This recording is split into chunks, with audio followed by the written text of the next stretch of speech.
প্রিয় লক্ষ্মীপুরবাসী এবং দেশবাসী, আজকে যে জায়গায় দাঁড়ানো, এটা একটা ঐতিহাসিক সমৃদ্ধ একটা জায়গা। এই বাড়িটার বসতি স্থাপন করেছে মনিরুদ্দিন ভূঁইয়া 1700 সালে। ওনার বাড়ি ছিল দালাল বাজার। উনি এই বাড়িটার গোড়াপত্তন করেছেন। পরবর্তীতে এই বাড়িটা 1700 সালের শেষার্ধে জনাব ইশাক চৌধুরী এই বাড়িটা কিনে নেন এবং উনি এই অঞ্চলে জমিদারি প্রথা চালু করেন এবং ওনাদের জমিদারি প্রথাগুলা লাকসাম, কুমিল্লা এই অঞ্চলে বিস্তৃত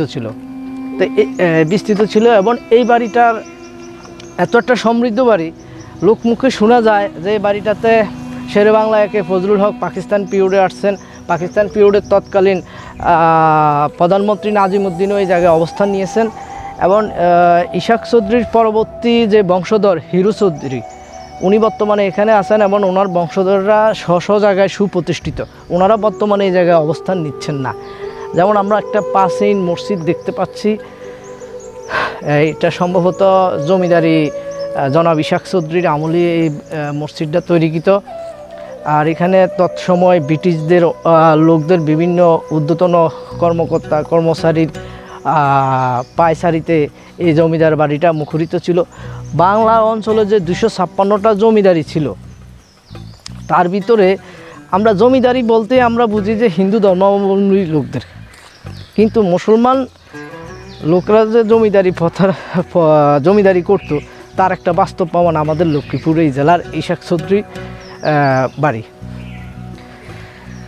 এবং এই বাড়িটার এখনও দেখা যায় যে জরাজীর্ণ অবস্থা। উন্নত বিশ্ব বা বিভিন্ন ইতিহাস প্রত্নতত্ত্ব বিষয়ে যারা সচেতন, সেসব রাষ্ট্র এগুলোকে হেরিটেজ হিসাবে ঘোষণা করে, কিন্তু বাংলাদেশে এখনও মানুষ হয়তোবা অতটা সচেতন হন নাই। তাই এই বাড়িটার বিষয়ে লক্ষ্মীপুর জেলার বা বাংলাদেশের বিভিন্ন অঞ্চলের খুব কম লোকই এই বাড়িটার বিষয়ে অবগত নাই। এই বাড়িটা মোট 16 একরের উপর অবস্থিত এবং এই বাড়ির পিছনে বিশাল বিশাল পুকুর আছে এবং এত বিশাল বিশাল বাগান, যেমন দেখেন সেই বলতে ব্রিটিশ পিরিয়ডের কারুকাজ। এবং সেই জমিদারদের ঘর আজ এগুলো কালের সাক্ষী। এটা আমাদের লক্ষ্মীপুর যে নতুন প্রজন্ম যারা, তাদেরকে এই বিষয়টা অবশ্যই জানানো উচিত। এই দায়িত্ববোধ থেকে আজকে আমার এই জায়গায় আসা। সেই ইট সুরকির ঘর,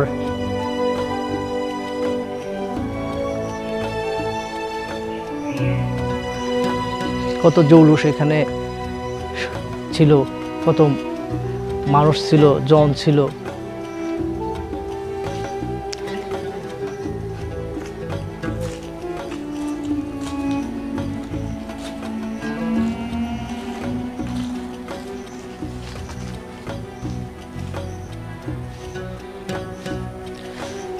এই বাড়ির একটা বিশেষত্ব, যে কোনো জমিদার বাড়ি, বিশেষ করে আমাদের এই দক্ষিণ অঞ্চলে বিশাল বিশাল সুপারি বাগান।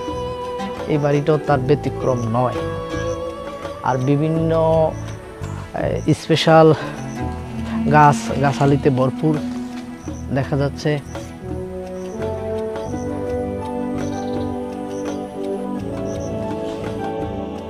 এখন আমরা এরকম একটা আলাদা অনুভূতি, যে এই ঘরে কারা থাকতো আর আজকে জরাজীর্ণ। সেই লক্ষ্মীপুর আরেকটা, এখন লক্ষ্মীপুরের দালাল বাজার জমিদার বাড়ি এবং কামারখোলা জমিদার বাড়ি মোটামুটি বর্তমান প্রচারের কারণে বেশ মানুষ জানে, কিন্তু এই জমিদার বাড়িটা সম্বন্ধে তেমন একটা জানে না। এই পর্যন্ত আমার চোখে দেখা সোনারগাঁও যে পানামনগর, ওইটা যেই গঠনশৈলীতে গড়া, এই বাড়িটাও সেরকম গঠনশৈলীতে গড়া।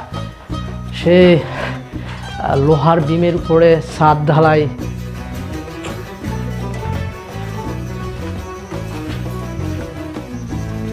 এবং বাড়ির সামনে একটা বিশাল, এটাতে শোনা যায় যে এখানে রাত্রেবেলা আলো জ্বালানো হতো তৎসময়।